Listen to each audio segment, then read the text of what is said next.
In order not to waste too much time, I will give the floor right away to my friend, Laurent Théfenne. He will be presenting PNDS for polio. Thanks to the team. Ce beau congrès. So thank you for organizing this conference with a lot of sunshine. So I was asked to tell you about the PNDS. So I didn't know what it was at the time, but I knew what polio was. So what is the PNDS and what is polio and what we could do together? So Dr. Verschuren, who's a neurologist, was the coordinator, and he's part of the healthcare network of multiple sclerosis. So first, I will start with the end. Usually we show you this slide to ask you whether you have questions. So no, this is the one that will start my presentation because the little guy is not you. It's your family doctor, your specialist. When you come to see him for the first time, he wonders, okay, what am I going to do with this PPS? And I repeat many things that have been said before. So there are false beliefs. People think that polio no longer exists, but it's not the case.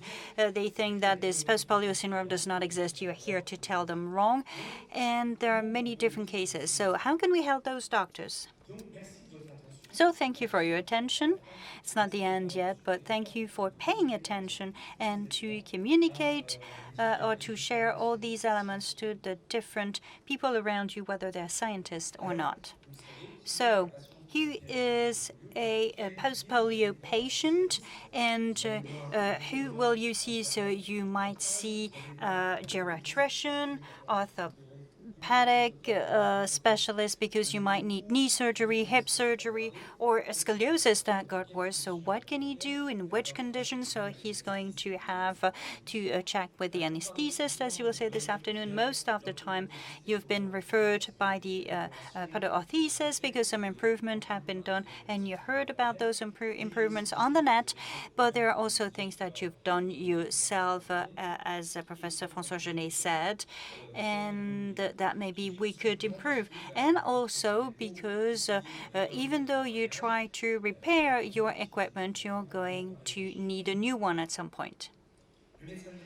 So the physiotherapist, often we are the link with all the pathologies that you have and everything linked to activity limitations. The neurologist may be to do PPS assessment because you're losing your autonomy, and also because there is a radicular affection of the carpian tunnel, and that a diagnosis needs to be done. And sometimes you've been referred because we are afraid that there are other diseases than just this PPS. The pneumologist, because there is a respiratory issue, and most of the time because of intercostal, the valvular affection that was ignored, or worsening of scoliosis. And in the case of sleep disorders, frequent in your population, some apnea and some other things. So we could talk about this flash out with gastroenterologist, and this is one of the communications we'll see with Professor Genet. The enemy number one is overweight, and even though you try with all the dietitian you've seen, you cannot lose weight, and I will let François tell you why. And keeping in mind that this is a risk of cardiovascular issues, and if you gain just 500 grams, you can stop walking, and then all the other specialists that you might see. And on top of that, the first one is the family doctor. He has to be the link between all your complaints and who he can refer to. So when you don't know very well polio, what do you do? So multiple issues with restriction in your participation, and at the end he tries to untangle all these threads. What is a PNDS? I'm going to tell you this is a national diagnosis and care protocol. So this is a reference chart of the best practices on rare diseases. So is polio a rare disease? Well, we could say no, but since we don't know how many of you are, we suppose that it's a rare disease. So is the PPS is a rare disease? According to studies, it's 20 to 60% of people who have had polio. So this is an interesting protocol for polio patients and just to spread the word. And the degradation is not unavoidable. There are some treatments. There are different managements that can be done, and especially with the physiotherapists and rehab. So the objectives of this PNDS are double. First, to allow each practitioner to better manage the patients, to better inform professionals on the sequelas, and a better recognition of PPS. I guess you're still with me, right? So I've lost some of you on the way. So the method. That will be very scientific. But in fact, we use the methods of the HAS that was published in 2012. So this is the Healthcare Authority. It's just a user guide. So the monitoring method, so there is a coordinator, that was Dr. Verschuren, two doctors, Dr. Patina and myself, a pneumologist, Dr. Ozo, and Palmina.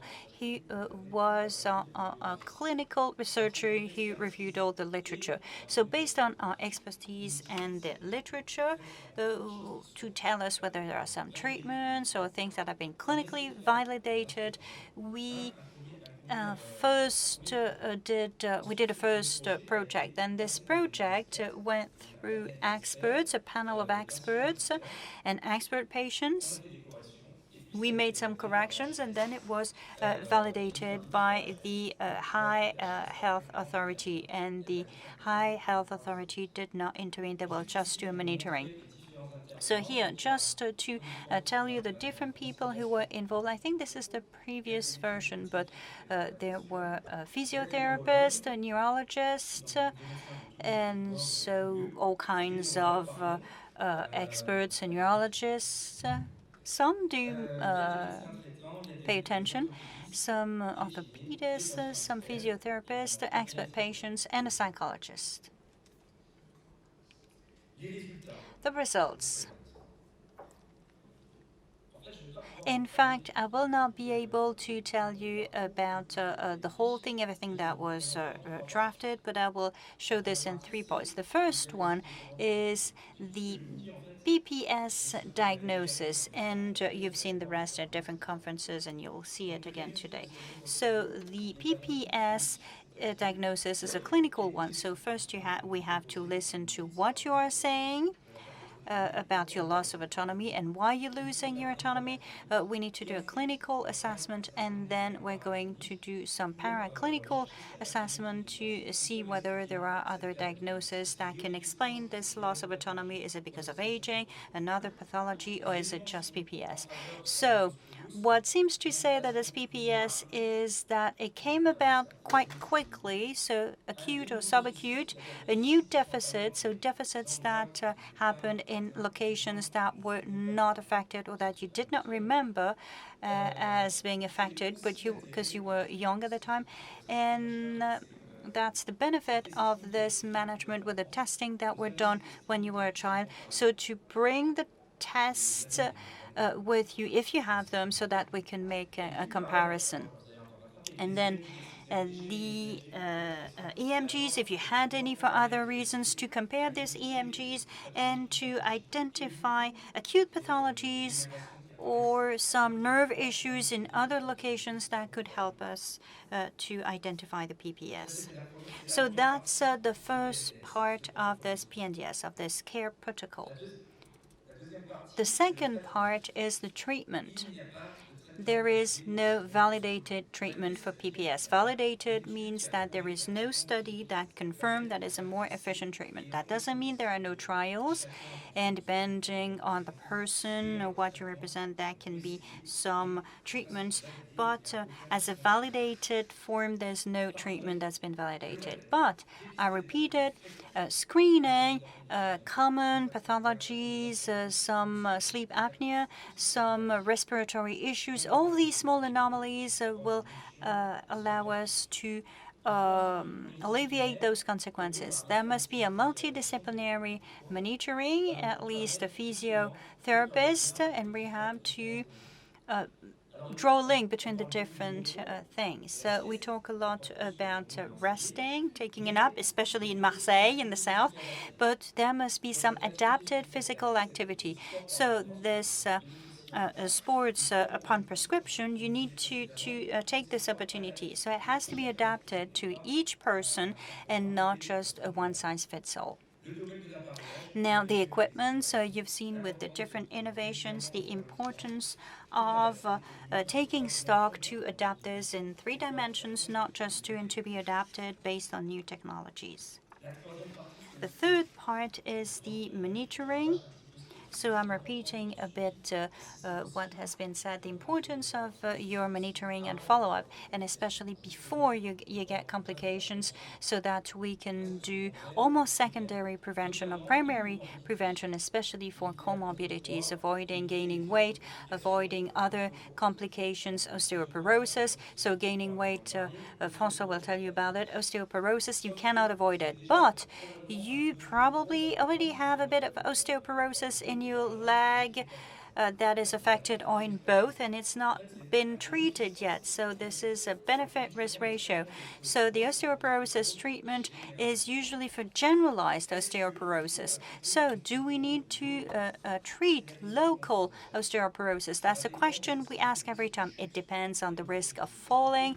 So can we avoid this risk of falling and avoid the treatment? If we cannot avoid it, then we need to prescribe some treatment. So this is some thinking that is based on you and not just osteoporosis on the one hand, treatment on the other. It's the same for other pathologies, for hemiplegia, for example, for people who have been amputated, same thing. So there is the benefit-risk ratio that has to be assessed. So if we go back to the mosaic that I had before, so you see a mosaic of specialists to treat your condition. So we need a network. It's been presented before. This network is a formal one. It's been set up with an institution, or it might be informal. Each doctor, can set up a network based on his contact persons to get to know a bit better this specialization and the PPS.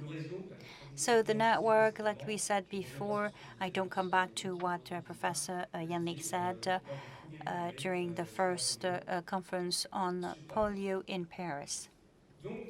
So we drafted a scientific rationale. Yeah, you told me to go fast. So we set up a national diagnosis and care protocol based on some scientific arguments. So all the studies, all the trials that were done that were not validated will not be in this protocol. There is a summary for GPs with a chart that explains what can be done and an update based on new data that will be validated in the future.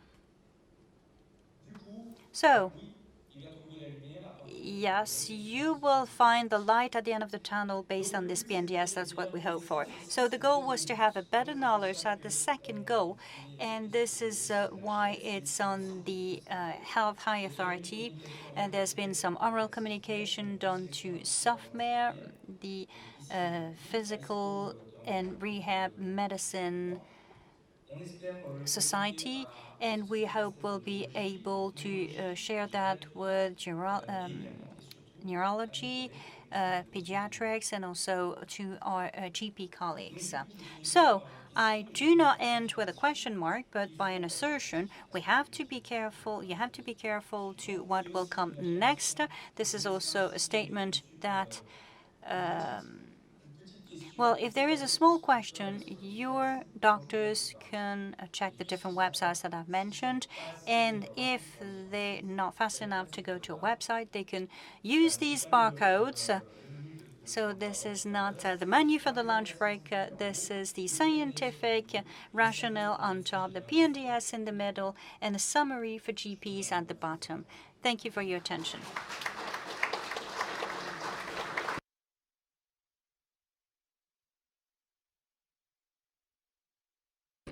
Thank you very much, Laurent, for your presentation. Are there any questions in the room?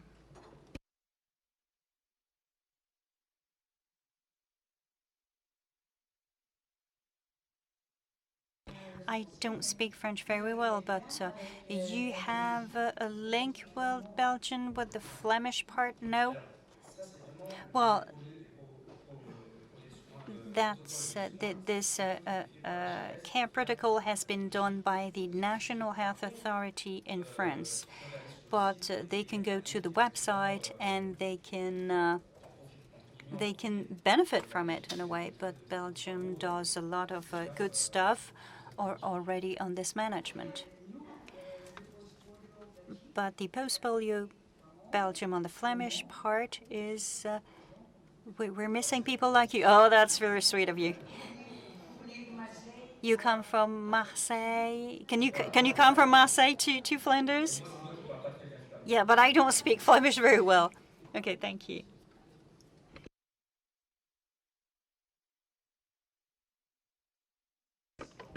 Good morning. I'm a patient, in a few words. So I read all of this national diagnosis and care protocol. As a patient, this is extraordinary. It's clear.